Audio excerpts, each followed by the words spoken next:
하나님께서 우리에게 주신 말씀 에베소서 4장 1절에서 3절까지의 말씀입니다. 에베소서 4장 1절에서 3절까지의 말씀 함께 보도록 하겠습니다. 우리 짧으니까 한 목소리로 합독하도록 하겠습니다. 자, 시작. 그러므로 주 안에서 갇힌 내가 너희를 권하노니 너희가 부르심을 받은 일에 합당하게 행하여 모든 겸손과 온유로 하고 오래 참음으로 사랑 가운데서 서로 용납하고 평안에 매는 줄로 성령이 하나 되게 하신 것을 힘써 지키라. 아멘. 네, 여러분 모두 이영표 선수를 잘 아실 겁니다. 우리 교회에도 오셨었다고 들었는데요. 2002 한일 월드컵 때 우리나라 국가대표로 뛰었던 축구 선수였죠. 그 월드컵 후에 이제 박지성 선수와 함께 영국 프리미어리그로 가서 지금 손흥민 선수가 뛰고 있는 그 토트넘에서 활약을 했던 선수였습니다. 이 맨유의 박지성 선수와 이 토트넘의 이영표 선수가 맞붙는 경기는 정말 흥미진진했죠. 이 경기를 보면서 우리나라 선수들이 축구의 종가 영국에서 이렇게 경기를 한다는 그 사실이 참 감격스러웠던 기억이 생생합니다. 특히나 이 이영표 선수가 더 각별하게 느껴졌던 것은 이영표 선수가 신실한 기독교인이기 때문이기도 합니다. 월드컵 때 경기를 이긴 후에 이영표 선수가 그라운드에 이제 무릎을 꿇고 이 두 손을 모아 기도하는 그 모습이 카메라를 통해 전 세계로 중계되는 것을 보면서 큰 도전을 받기도 했습니다. 우리 그리스도인들이 이 최고의 위치에 오르기 위해서 노력하는 이유는 역시 하나님의 영광을 위해서 그리고 또 복음의 영향력을 더 넓히기 위해서라는 그 사실을 다시금 마음에 새기기도 했었습니다. 이영표 선수가 이 신실한 기독교인인 것이 알려지면서 이곳 저곳에서 이제 많은 간증 집회도 하고 또 두란노에서 책이 출간되기도 했었습니다. 2018년에 출간된 생각이 내가 된다라는 책이 있는데요. 그 책 내용 중에 이런 이야기가 있습니다. 어렸을 때 이영표 선수가 축구에 빠진 이유는 드리블 때문이었습니다. 이 공과 나 자신의 움직임만으로 이 수비수를 조종하고 또 속이는 그 기쁨에 흠뻑 빠진 것이죠. 그때는 동료들이 공을 기다리고 있다라는 그 생각조차 못했다고 합니다. 그런데 그렇게 이영표 선수가 개인적 욕심에 빠져서 이 공을 오래 가지고 있을수록 동료들은 지쳐갔습니다. 그리고 시간이 지나 축구를 점점 알아갈수록 이 축구를 잘하는 것은 이 패스를 잘하는 것이라는 것을 깨닫게 되었습니다. 특히 해외에서 선수 생활을 하면서 이 선수들끼리 이 keep the ball, 이 공을 지키라는 말을 많이 주고받는 것을 보게 된 것입니다. 이 말의 진짜 의미는 네가 공을 지켜라가 아니라 빨리 패스해서 우리 팀이 계속해서 공을 점유하자라는 것입니다. 즉 공을 가지고 있는 그 시간을 나누는 것이 상대 팀으로부터 공을 지키는 가장 좋은 방법인 것인 거죠.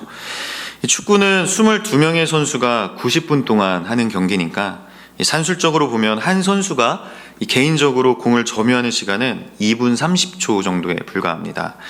축구를 잘하는 선수일수록 패스가 최고의 선택임을 아는 것이죠.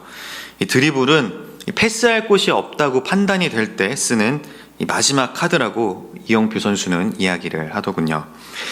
그런데 가끔 이제 축구를 보다 보면 끝까지 패스를 하지 않고 혼자 해보겠다며 이제 드리블을 고집하는 그런 선수들이 있습니다. 그러다 공을 빼앗기고 이 공격의 흐름이 끊겨버리고는 하죠. 보통 이런 욕심은 세계적으로 유명한 스타 플레이어 선수들에게서 볼 수 있습니다. 다른 선수들을 나보다 못하다 여기면서 이제 못 믿어서 자신이 다 하려고 하는 것이죠. 또는 혼자 돋보이고 싶은 그런 욕심의 말로일 수도 있습니다. 이유가 어쨌든 이런 선수에게는 이 팀을 위한 마음이 없습니다. 오로지 자신의 영광, 또 자신의 화려한 그 커리어에만 관심이 있을 뿐이죠. 이런 선수가 있는 팀이 온전히 경기를 할 수 있을까요? 과연 그 팀이 경기에서 이길 수 있을까요? 이 화려한 스타 플레이어들이 자신만을 위한 경기를 하는 팀과 이 스타 플레이어는 없지만 이 팀원이 하나가 되어서 오로지 팀의 승리만 바라보고 경기를 하는 팀이 붙는다면 과연 어느 팀이 승리를 할까요? 경기를 볼 것도 없습니다. 당연히 그 11명의 선수가 하나가 되어서 그 하나의 팀이 된 쪽이 승리를 할 것입니다. 교회도 마찬가지입니다. 이 마지막 때에 치열한 이 영적 전쟁을 치르고 있는 교회가 그리스도 안에서 하나가 되지 못한다면 과연 이 전쟁에서 싸워 승리할 수 있겠습니까? 사도 바울은 교회에게 같은 마음을 품으라고 권하면서 이 멍에라는 단어를 사용을 합니다. 빌립보서 4장 2절에서 3절까지의 말씀입니다.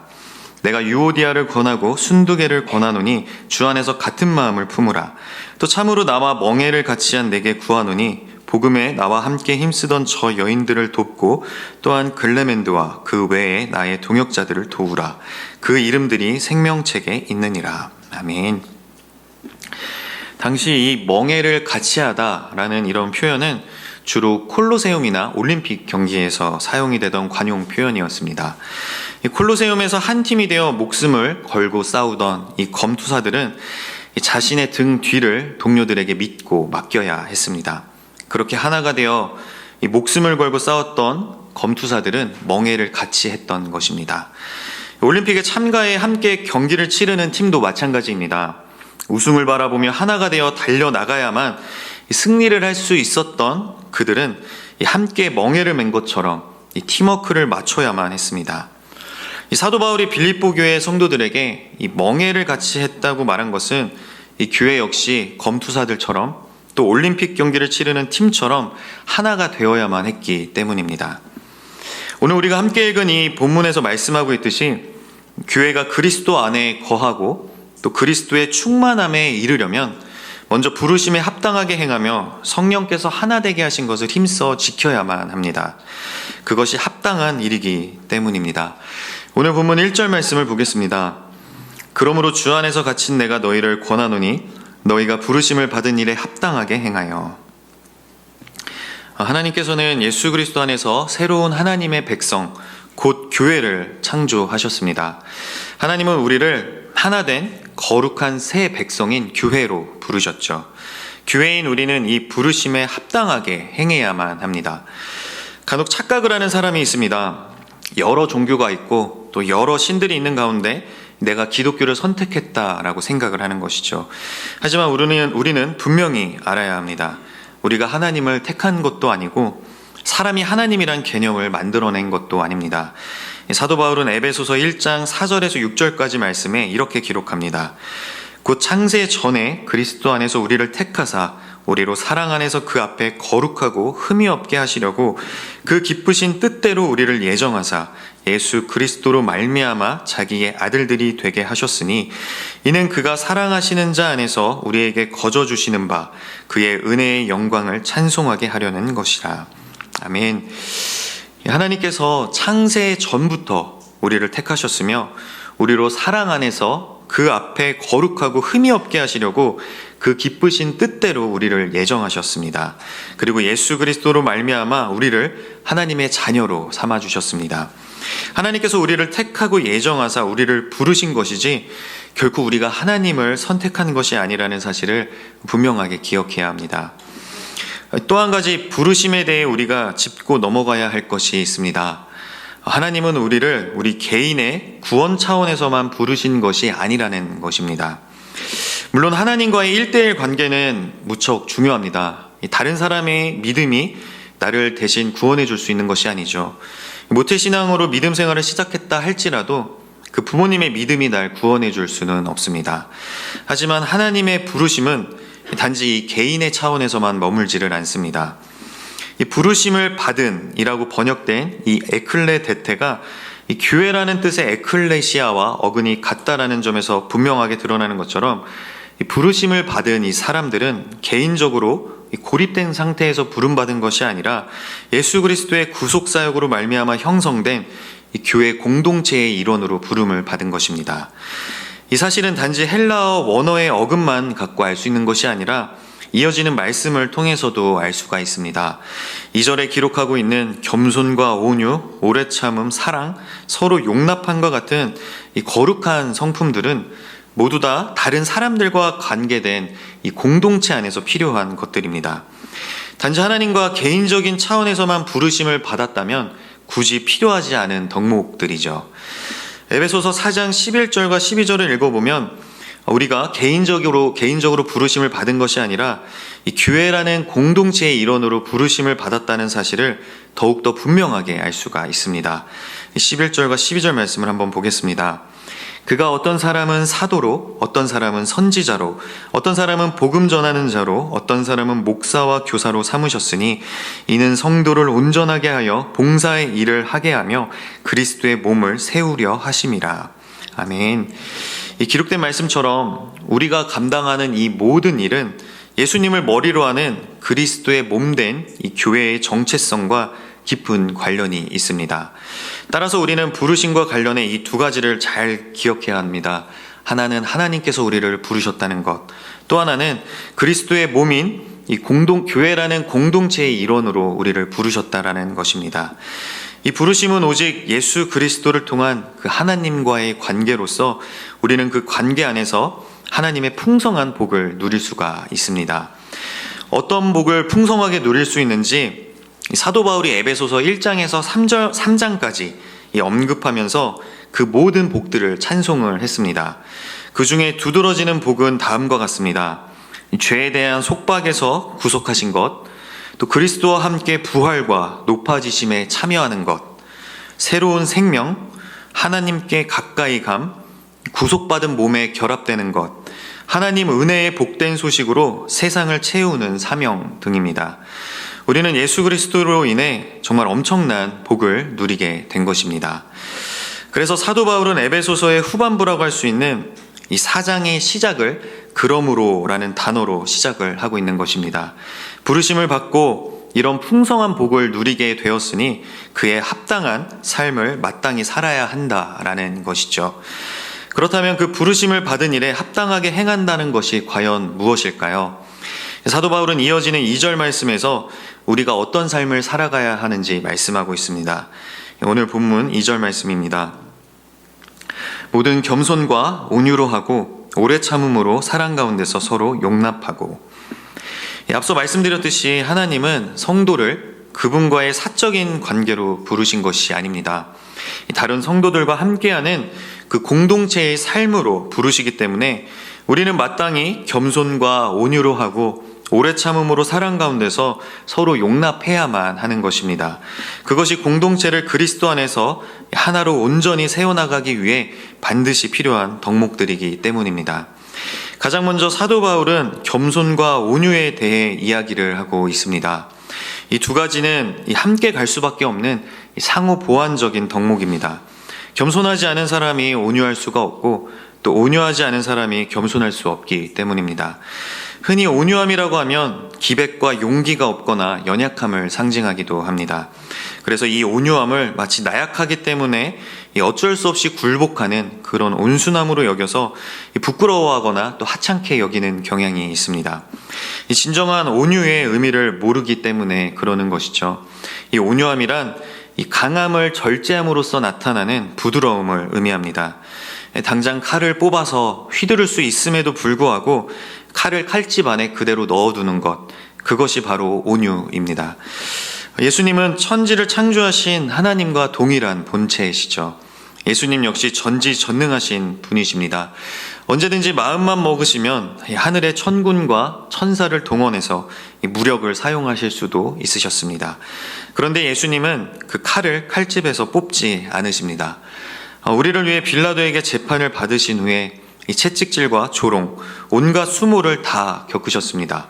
이 심판의 능력과 권세를 갖고 계셨음에도 불구하고 이 온유함으로 이 모든 일을 다 감당하시고 우리를 구원으로 인도하셨습니다. 그런 예수님께 부르심을 받은 우리 역시 예수님처럼 온유해야 합니다. 우리 안에는 예수 그리스도의 강한 심장이 있지만 외부로는 따뜻하고 또 부드러운 말과 행동으로 예수님처럼 다른 사람들을 대해야만 합니다. 만약 우리가 온유하지 않고 그때그때마다 칼을 뽑아서 휘두르며 분노를 쏟아낸다면 과연 그 공동체가 온전히 남아있을 수 있을까요? 이 분노가 강화되어서 경로, 또 신랄함, 비방, 또 복수심 등으로 커져나가면 걷잡을 수 없게 되고 모든 관계가 깨지는 것은 물론 이 공동체가 산산조각 나고 말 것입니다. 그렇다면 이런 분노의 감정이 찾아와서 우리를 온유하게 하지 못할 때 우리는 어떻게 하면 좋을까요? 한 남자가 이 안개가 자욱한 좁은 강을 이 배를 타고 거슬러 올라가고 있었습니다. 이 사람이 타고 있는 배는 이 카약같이 작은 1인용 배였습니다. 열심히 노를 저어 강을 거슬러 올라가는데 저 멀리 상류 쪽에서 배가 하나 내려오고 있는 것이었습니다.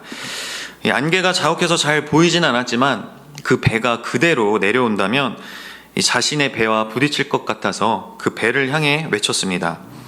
이보시오, 여기 배가 올라가고 있소. 그대로 내려오면 부딪히니 배를 좀 틀어주시오.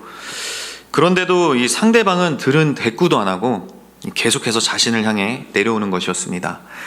몇 번을 더 외쳤지만 이 상대방은 들은 척도 안 하고 그대로 내려왔고 결국 그 두 배가 부딪혔습니다. 그리고 배가 뒤집히면서 물에 빠지게 된 그 사람은 화가 머리 꼭대기까지 나서 그 배를 향해 욕을 하며 고함을 질렀습니다. 그런데 그렇게 소리를 지르며 보니 이 부딪힌 배가 빈 배였던 것입니다. 강 상류에 묶어놨던 그 배가 이 줄이 풀리면서 이 강물의 흐름을 따라 내려오고 있었던 것이었습니다. 그러자 그 순간 그 사람의 화는 순식간에 사라졌습니다. 1초 전까지만 해도 분노에 휩싸였던 사람이 이 빈 배라는 것을 확인한 순간 이 화가 한순간에 사라진 것입니다. 이 분노라는 감정은 이처럼 이 마음과 생각에 따라서 정말 아무것도 아닌 것이 될 수가 있습니다. 빌립보서 4장 6절과 7절 말씀입니다. 우리 한 목소리로 함께 읽어보도록 하겠습니다. 시작. 아무것도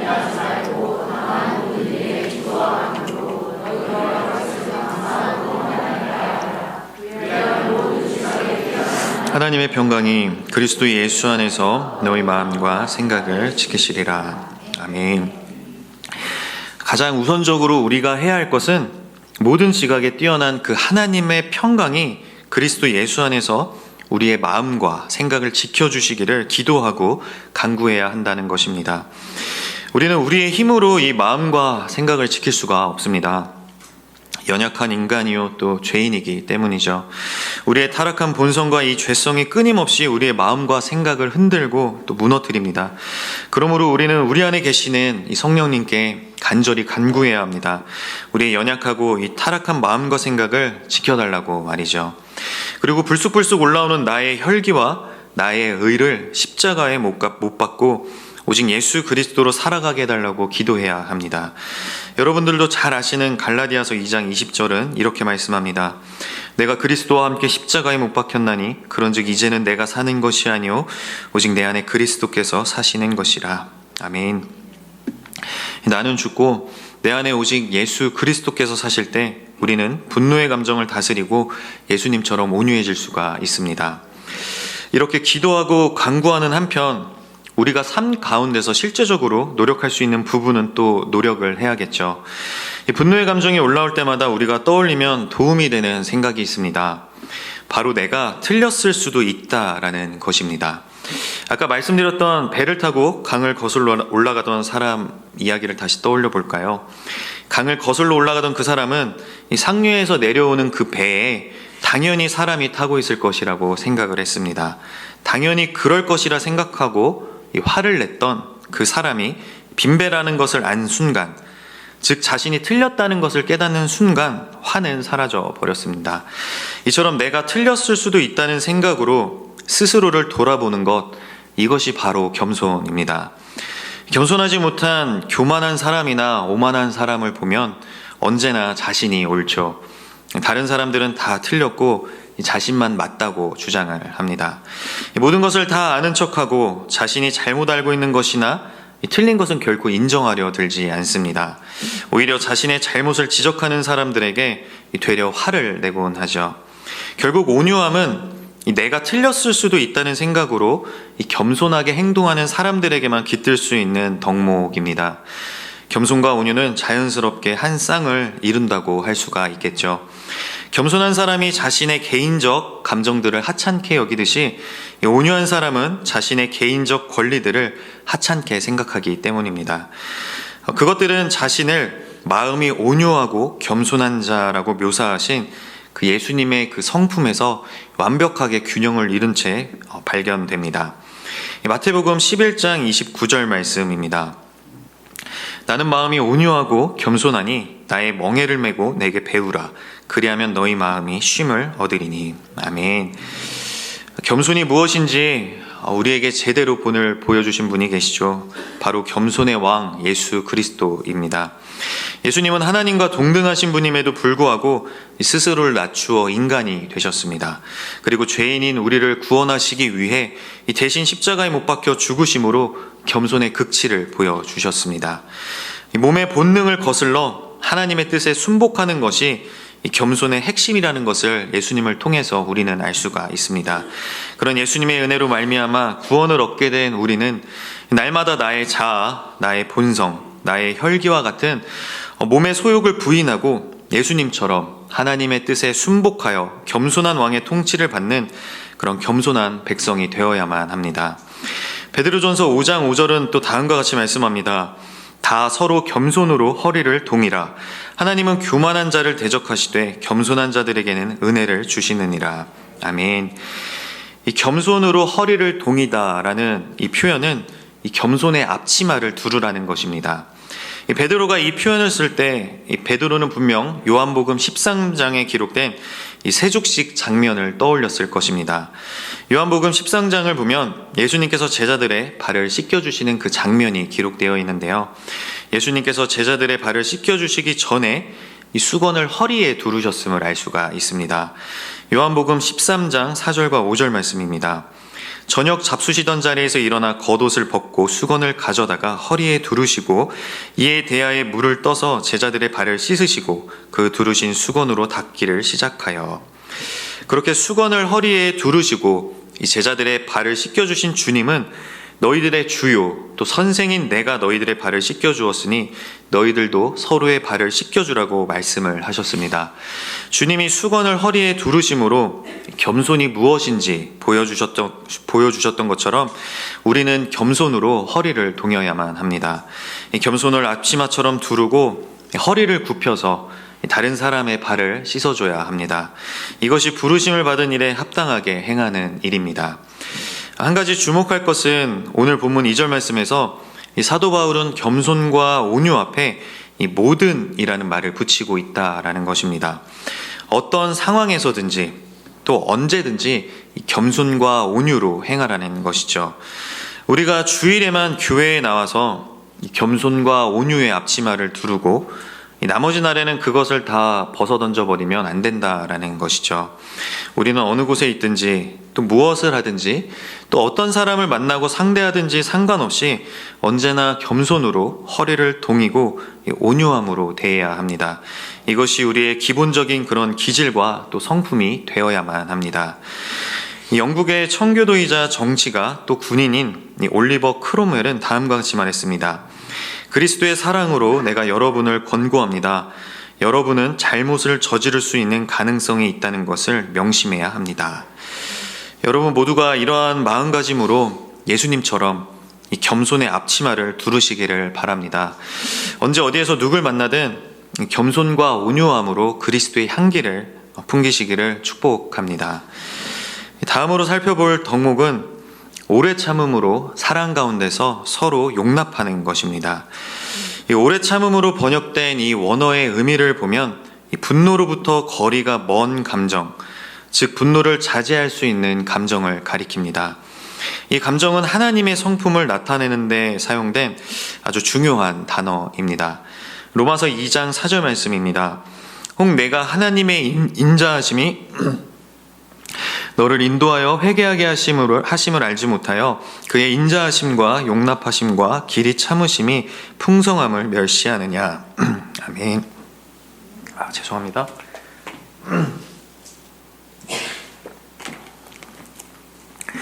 이 로마서 2장 4절에서는 이 동일한 단어가 길이 참으심으로 번역이 되었는데요. 사도 바울은 하나님께 이 길이 참으심이 풍성하다라고 이야기를 합니다. 만약 하나님이 길이 참으시는 분이 아니시라면 그래서 죄 짓는 것을 보시자마자 분노하셔서 바로바로 심판을 하신다면 어떻게 될까요? 그랬다면 이 아담과 하와는 가죽 옷을 입고 에덴 동산에서 걸어 나오는 은혜를 못 누렸을 것입니다. 애굽에서 탈출하며 받은 은혜를 잊고 끊임없이 불평하고 죄를 지었던 이스라엘은 진작에 멸망했을 것입니다.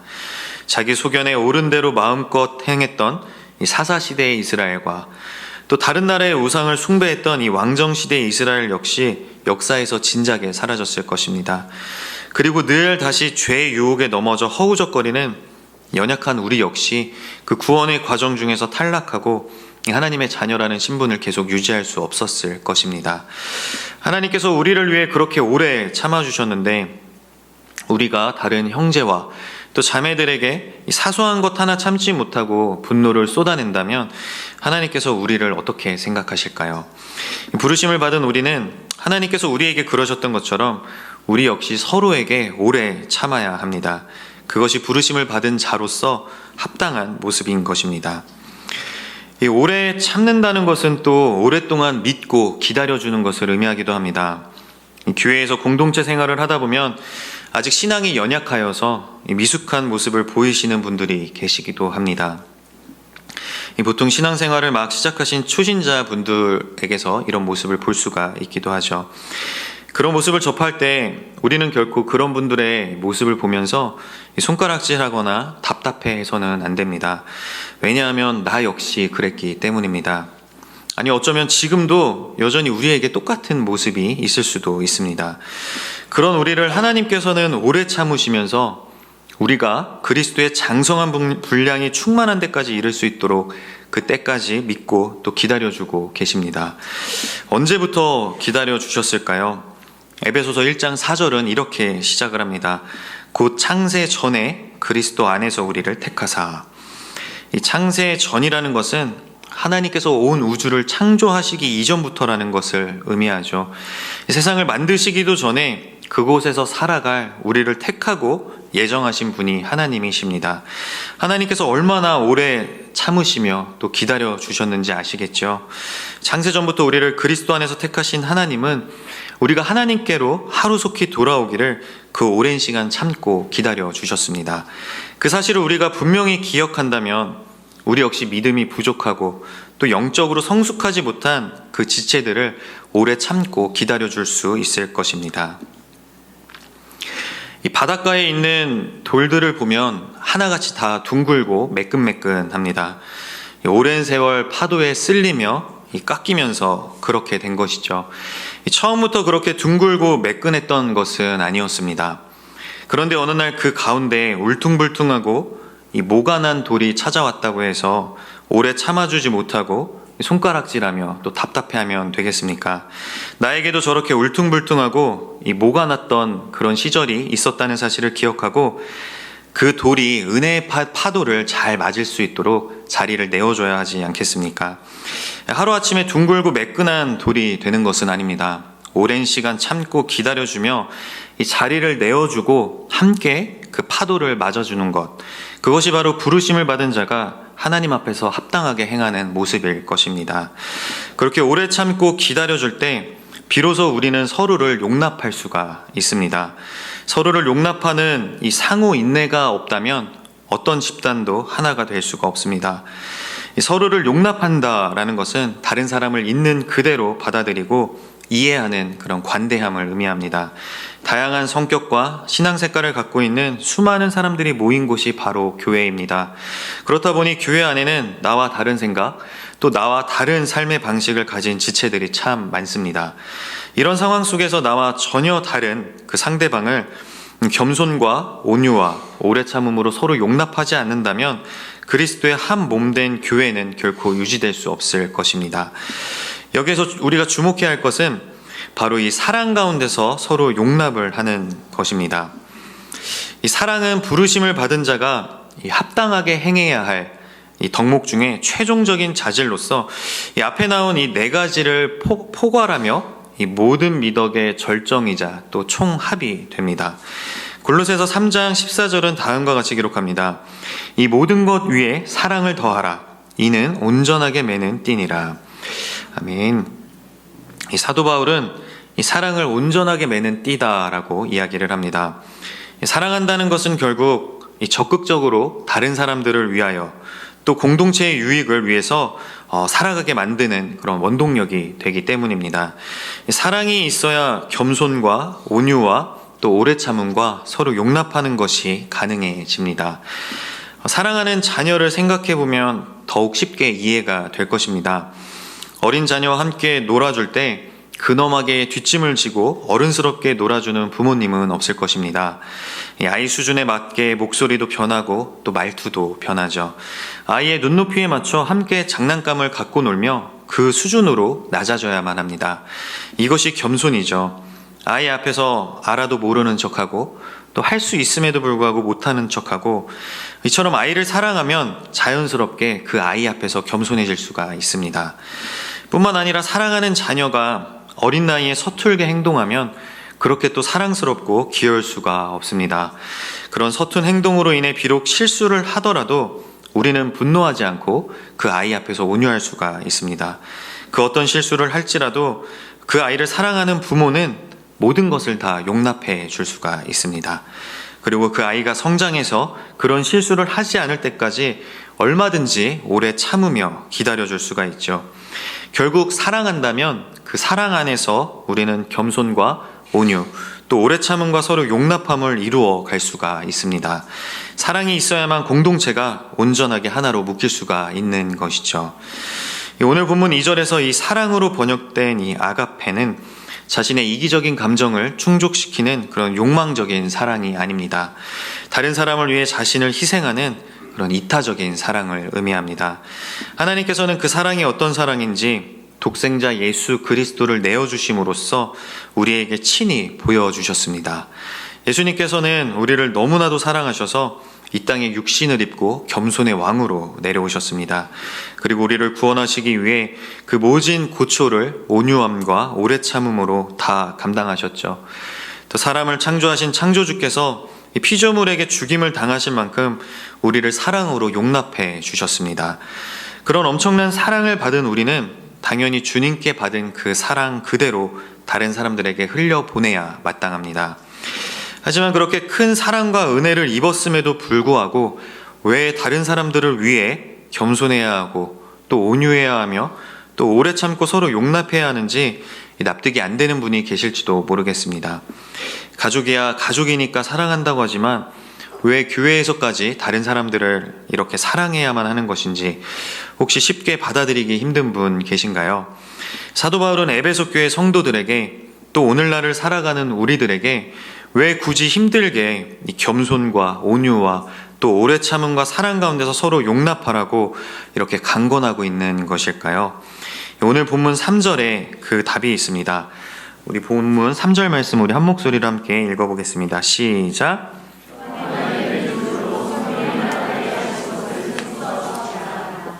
아멘.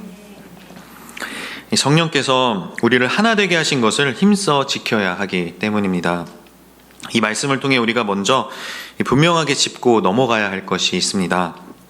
우리가 앞서 살펴본 이 덕목들을 통해서 열심히 노력해서 우리 힘으로 공동체를 하나 되도록 만들어가는 것이 아니라는 것입니다. 이미 성령께서는 우리를 하나로 만드셨다라는 것이죠.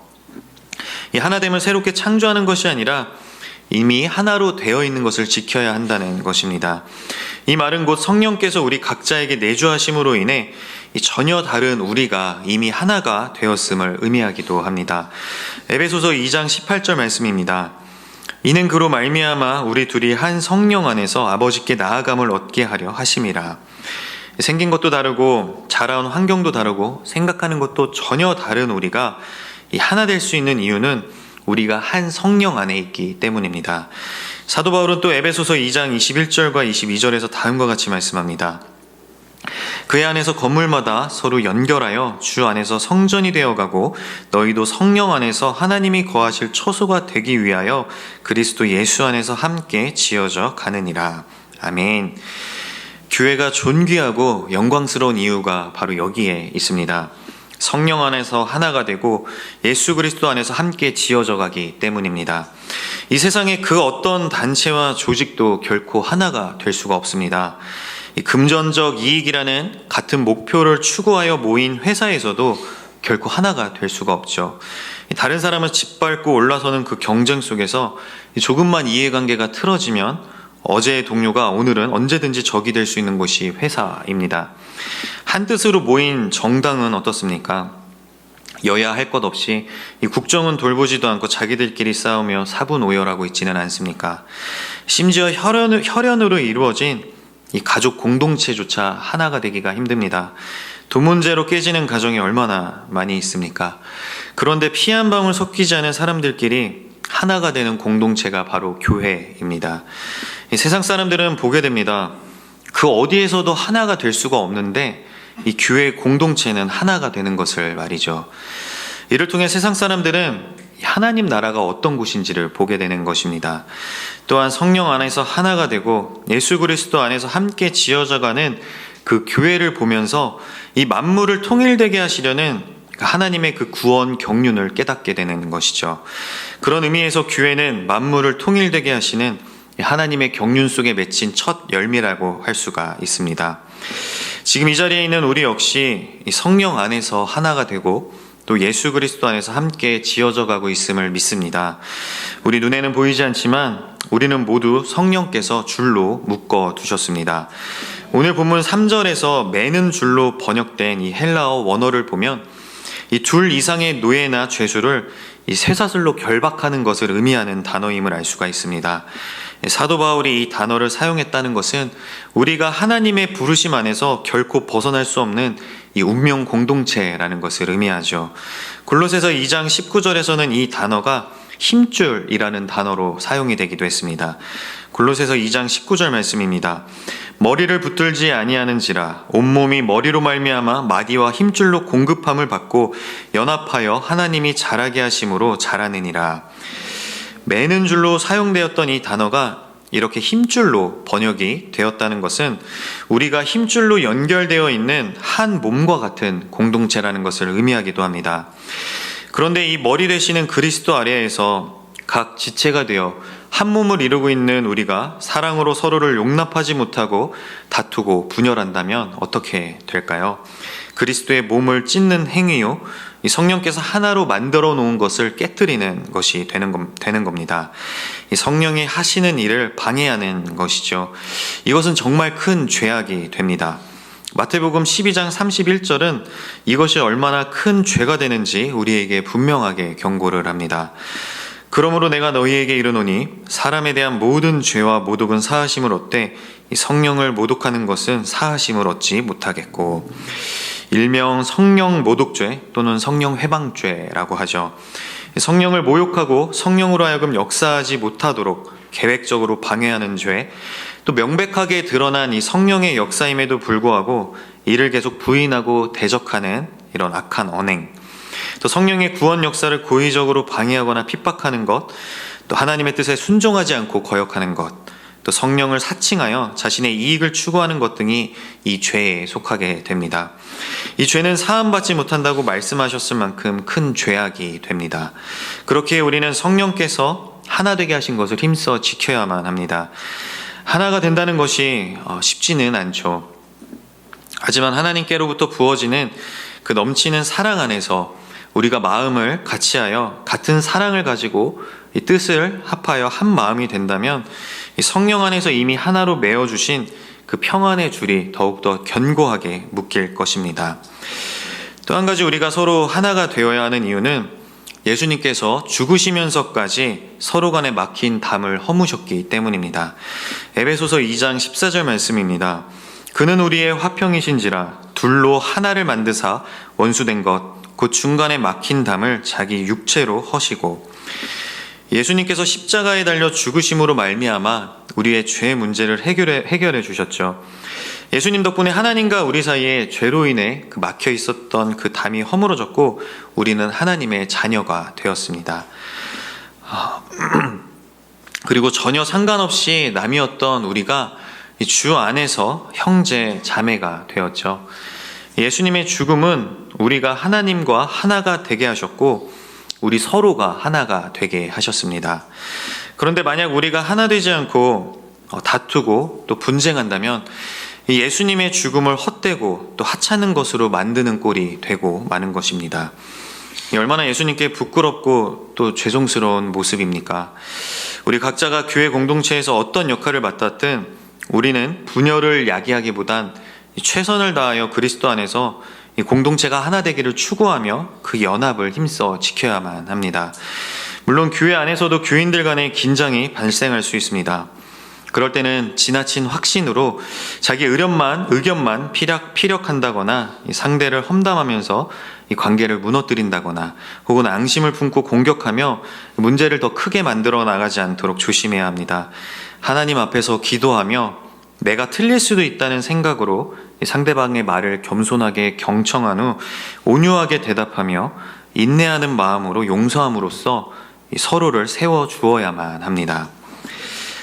마지막으로 여러분께 한 가지 이야기를 들려드리고 함께 기도하는 시간을 갖겠습니다. 혹시 우분투라는 말을 아십니까? 한 인류학자가 아프리카의 어느 부족을 찾아갔을 때의 일입니다. 그 인류학자가 아이들을 불러 모은 뒤에 재미있는 게임을 하자고 제안을 했습니다. 아이들이 좋아하는 음식을 나무에 매달아 놓고 가장 먼저 도착한 사람이 그것을 차지하는 게임이었습니다. 그런데 게임 설명을 하고 시작을 외치자마자 그 인류학자는 당황을 했죠. 아이들이 각자 앞다퉈서 달려가는 것이 아니라 모두 함께 손을 잡고 가서 나누어 먹었기 때문입니다. 인류학자가 물었습니다. 왜 모두 함께 갔니? 1등으로 가면 혼자 다 가질 수 있었을 텐데. 그러자 아이들은 이렇게 대답했습니다. 우분투. 그리고 한 아이가 이렇게 덧붙였습니다. 다른 사람이 모두 슬픈데 어떻게 혼자만 행복해질 수가 있나요? 사랑하는 성도 여러분, 이 우분투라는 말은 이 아프리카 반투족 말로 우리가 있기에 내가 있다라는 뜻입니다. 이 척박한 아프리카 땅에서 혼자 살아갈 수 있는 사람은 아무도 없을 것입니다. 공동체를 이루지 않는다면 다른 부족이나 이 맹수의 먹잇감이 되고 말 것입니다. 우리도 마찬가지입니다. 갈수록 타락해가고 또 죄악으로 가득해져가는 이 세상 속에서 나 혼자 구원받고 복받겠다며 홀로 신앙생활을 한다면, 또는 교회에 소속되어서 이런저런 귀찮은 일들을 맡기 싫다라는 이유로 유튜브를 보며 혼자 신앙생활을 한다면 우둔 사자와 같이 두루다니며 삼킬 자를 찾는 그 사탄의 아주 손쉬운 먹잇감이 되고 말 것입니다. 이 횃불 하나는 밤이 새도록 불을 밝힐 수가 없지만 그 횃불이 모여서 장작불을 만들면 아침이 밝아올 때까지 불을 유지할 수가 있습니다. 지난 어노인팅 캠프를 하나님의 은혜 가운데 잘 마칠 수 있었습니다. 성령님의 강력한 임재를 경험하는 귀하고 복된 시간이었는데요. 이 캠프 기간 동안 하나님께서 우리에게 주신 말씀, 그 지붕을 뜯어내고 중풍병자를 내려보낸 그 내 친구의 이야기를 통해서 우리도 그들처럼 하나가 되는 시간을 가질 수가 있었습니다. 친구를 살리겠다는 그 일념으로 하나가 되어서 나아갔던 그 내 친구가 있었기에 이 중풍병자 친구는 구원받고 병고침을 받을 수가 있었습니다.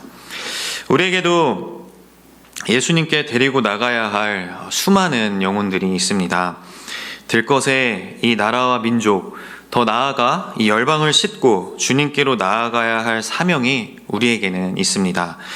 그 귀한 사명을 감당하려면 이 들것이 한쪽으로 기울지 않도록 우리가 진정으로 한마음 한뜻이 되어야만 합니다. 사도 바울의 권면대로 이 모든 겸손과 또 온유로 하고 또 오래 참음으로 이 사랑 가운데서 서로 용납하고 그 평안에 매는 줄로 성령이 하나 되게 하신 것을 힘써 지켜나가는 저와 여러분이 다 되기를 간절히 소망합니다. 이 시간 함께 우리 말씀을 생각하며 기도하도록 하겠습니다.